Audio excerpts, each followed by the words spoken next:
बिस्मिल्लाहिर्रहमानिर्रहीम। अस्सलाम वालेकुम। आज 11 सितंबर बरोज़ हफ्ता हम बात करेंगे 3 अहम केसेस के हवाले से। चीफ़ इलेक्शन कमिश्नर की तैनाती और उनकी तकर्री और गैर कानूनी इक़दाम नवाज़ शरीफ एंड कंपनी का।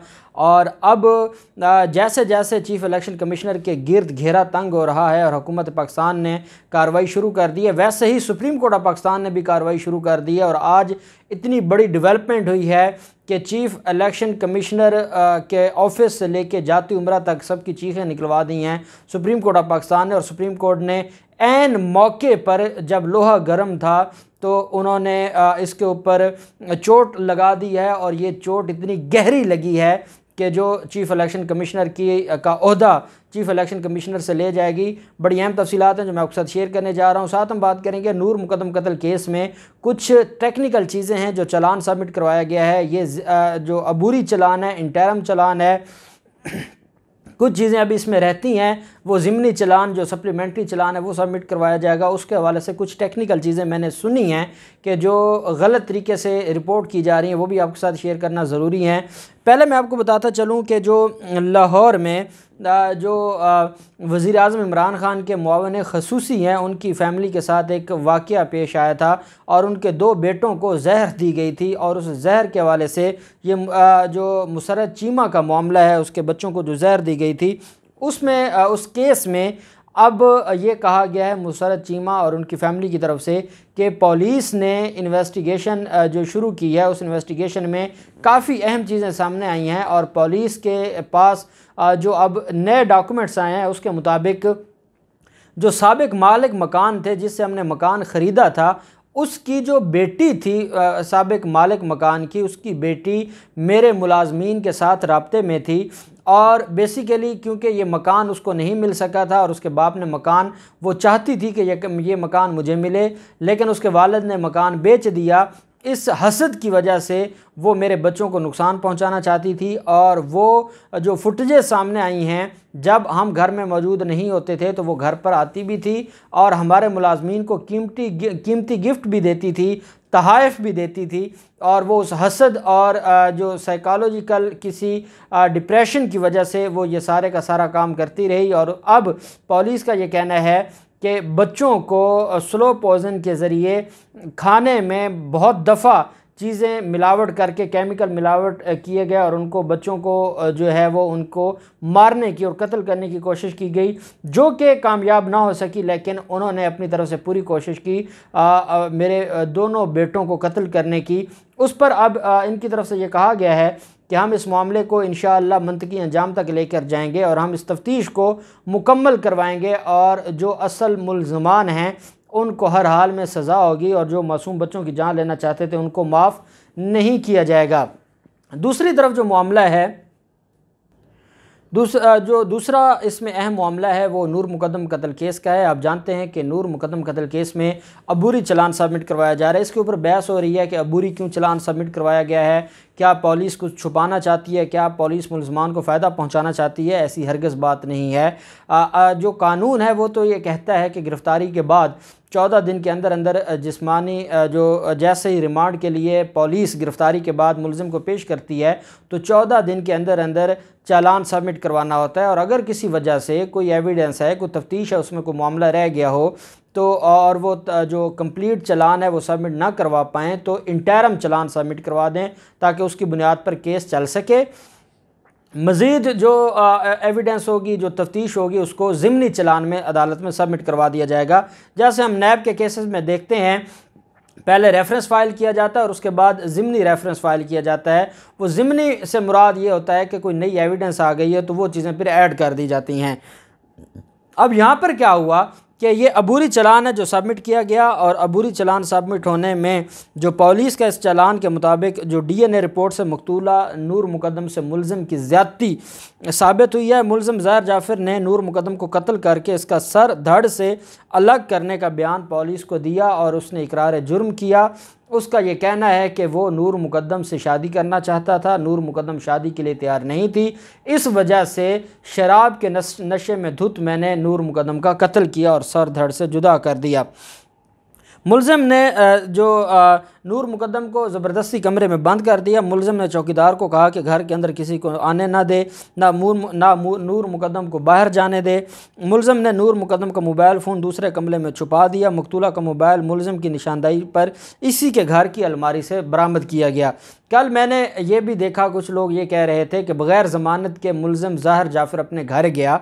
वो तरीक़ाकार ये होता है कि जब तफ्तीश चल रही होती है तो तफ्तीश में जो मुलज़िम जैसे आले कत्ल है, आले कत्ल ढूंढने के लिए मुलज़िम को साथ ले जाते हैं और फिर बाकायदा ये तफ्तीश में लिखा जाता है कि हम फ़लाँ कमरे में गए, मुलज़िम की निशानदेही पर फ़लाँ जो सेफ़ है वहाँ से या बिस्तर के नीचे से या बेड के नीचे से या किसी जगह उसने अगर कोई गड्ढा खोद कर जो आले कत्ल है उसको छुपाया है। तो ये सारी चीज़ें ये ज़रूरी होती हैं। ये कोई वो नहीं है ये मुलज़िम कौन सा घर जो है वो खाना खाने गया था, बल्कि ये प्रोसेस का हिस्सा हैं और ये प्रोसेस के ज़रिए ही होती हैं। और ये जो हमारा CRPC है या हमारा जो पुलिस ऑर्डर है उसके मुताबिक है, इसमें कुछ गलत नहीं है और पुलिस को इल्ज़ाम नहीं देना चाहिए। उसकी वजह यह है कि इस केस में क्योंकि वज़ीर-ए-आज़म इमरान खान भी इस केस को देख रहे हैं, शेख रशीद भी इस केस को देख रहा है और बाकी जो आला क़यादत है और IG इस्लामाबाद ख़ुद इस मामले को देख रहे हैं। इस वजह से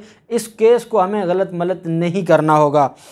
अबूरी चलान में ये भी कहा गया है कि मुलज़िम के मुताबिक उसके वालिद ने कत्ल की इतला दी तो उन्होंने कहा कि घबराने की ज़रूरत नहीं है। जब वालिद को इतला दी गई तो वालिद ने कहा घबराने की ज़रूरत नहीं है।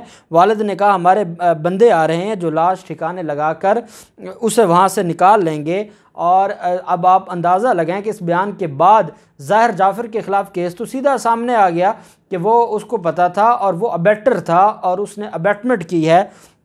ज़ाकिर जाफ़र बर वक्त पुलिस को इतला देता तो नूर मुकद्दम बच सकती थी और नूर मुकद्दम को बचाया जा सकता था। मुलज़िम ज़ाहिर जाफ़र के वालिद ने इस वक़ूअ में अपने बेटे की मदद की है। मुलज़िम के बयान के मुताबिक थेरेपी वर्क्स के अमजद महमूद से झगड़ा गलत फहमी पर हुआ।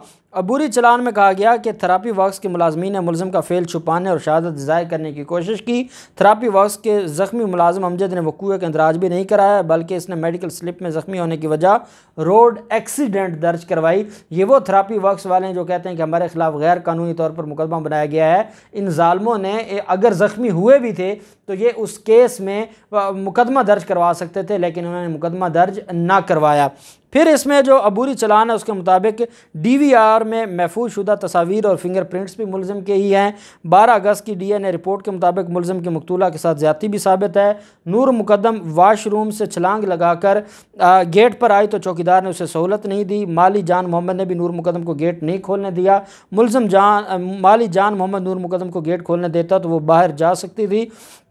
इसमें यह कहा गया है कि कुछ चीज़ें ऐसी हैं जो अभी एविडेंस है वो अभी रहती है जो बाद में ज़िमनी चलान के ज़रिए सबमिट करवा दी जाएगी। फिर मामला आ जाता है chief election commissioner Sikandar Sultan Raja जो कि मुस्लिम लीग नून का एक ना सिर्फ साथी बन चुका है बल्कि वो मुस्लिम लीग नून का हिस्सा बन चुका है। और ये मैं नहीं कह रहा, फवाद चौधरी और हुकूमत कह रही है कि वो पार्टी बन चुका है और अपोजिशन के तर्जमान के तौर पर काम कर रहा है। चीफ़ इलेक्शन कमिश्नर के ख़िलाफ़ एक दरख्वास्त दायर हुई थी कि इसकी जो तकर्री है वो उस वक्त के नवाज शरीफ और खुर्शीद शाह यानी लीडर ऑफ़ द अपोजिशन और लीडर ऑफ़ द हाउस ने गैर कानूनी तरीके से की थी। ये एलिजिबल ही नहीं है चीफ़ इलेक्शन कमिश्नर के ओहदे के लिए और इस मामले को चैलेंज किया गया था। इस दरख्वास्त पर पहले ऑब्जेक्शन लगा था और इन चैम्बर अपील है रजिस्ट्रार ऑफिस ने ऑब्जेक्शन लगा दिया। इन चैम्बर इस पर अपील होती है और बहस होती है। जस्टिस मुशीर आलम साहब बहस सुनने के बाद जो दरख्वास्त है जो अपील है इन चैम्बर उसको मंजूर करते हुए इस केस को ओपन अदालत में चलाने की इजाज़त दे देते हैं। जब ये मामला ओपन अदालत में चला जाता है उसके लिए जो ऑनरेबल सुप्रीम कोर्ट है 14 सितंबर की तारीख मुकर्रर कर दी है। जस्टिस उमर अता बंदयाल साहब की सरबराही में ये 3 रुकनी बेंच है, जस्टिस मंसूर अली शाह साहब और जस्टिस मोहम्मद अली मज़हर साहब। अब आप देख लें जस्टिस उमर अता बंदयाल साहब और जस्टिस मोहम्मद अली मज़हर साहब। मोहम्मद अली मज़हर साहब वो हैं जो सिंध हाई कोर्ट से अभी तशरीफ़ लाए हैं और जिनके बारे में माफिया को बड़ी तकलीफ़ थी। तो 2 ऑनरेबल जजेस जो हैं जो न्यूट्रल हैं और जस्टिस मंसूर अली शाह साहब का जो है वो काजी फाजिसा साहब के मामले की तरह वो सख्त हैं और उनका जो मौक़िफ़ है वो अपनी जगह है। अब इसमें ये 3 रुकनी बेंच 14 सितंबर को जो है वो समाअत करने जा रहा है। और इसमें जो चीज़ देखने वाली है, जो इसमें पॉइंट उठाया गया था वो ये था कि क्या 22वीं तरमीम जो हुई है, आइन की 22वीं तरमीम है, और उसके बाद जिस तरीके से टेक्नोक्रेट को, क्योंकि कानून ये कहता है कि आप जो जज है सुप्रीम कोर्ट का रिटायर्ड जज, उसको आप इलेक्शन कमीशन का जो चीफ है आप लगा सकते हैं, तो क्या कोई टेक्नोक्रेट या ब्यूरोक्रेट क्या वो जज के बराबर हो सकता है? जहां पर एक ऑप्शन जज की दी जाती है वहीं पे दूसरी ऑप्शन दे दी गई है कि टेक्नोक्रेट या ब्यूरोक्रेट को भी लगाया जा सकता है, और ये 22वीं तरमीम में है। और ये 22वीं तरमीम भी पीपी और नून लीग की मिली भगत से हुई है। तो ये सवाल उठा था कि क्या ये ऐसा मुमकिन है, क्या जो chief election commissioner Sikandar Sultan Raja जो कि एक ब्यूरोक्रेट थे, क्या उनकी तकर्री कानूनी है या गैर कानूनी है? ये जो तरमीम है ये आइन के मुताबिक है या आइन की खिलाफ वर्जी में हुई है? क्योंकि जो कानून आइन की खिलाफ वर्जी में बनाया जाएगा, आइन के बेसिक जो प्रिंसिपल्स हैं उनके खिलाफ बनाया जाएगा, तो सुप्रीम कोर्ट के पास ये इख्तियार है कि सुप्रीम कोर्ट उसको नल एंड वॉइड डिक्लेयर कर सकती है। उन दिनों में जब हुकूमत पाकिस्तान भी नहली के लिए रेफरेंस की तैयारी कर रही है, और जिन दिनों में हुकूमत और इलेक्शन कमीशन आमने सामने हैं, सुप्रीम कोर्ट में इतने अहम केस की समाअत का मुकर्रर होना और जस्टिस उमर अता बंदयाल साहब की सरबराही में मुकर्रर होना और 14 सितंबर के लिए मुकर्रर होना, और ये 14 सितंबर की तारीख वो है जिस दिन पार्लियामेंट का इजलास बुलाने जा रही है हुकूमत। 13 सितंबर को सदर पाकिस्तान का खिताब होगा, और 14 सितंबर को हुकूमत की तरफ से ये प्लान हो रहा है कि ये जो इजलास बुला के, जॉइंट सेशन बुला के ये वो तरामीम मंजूर करवाएं।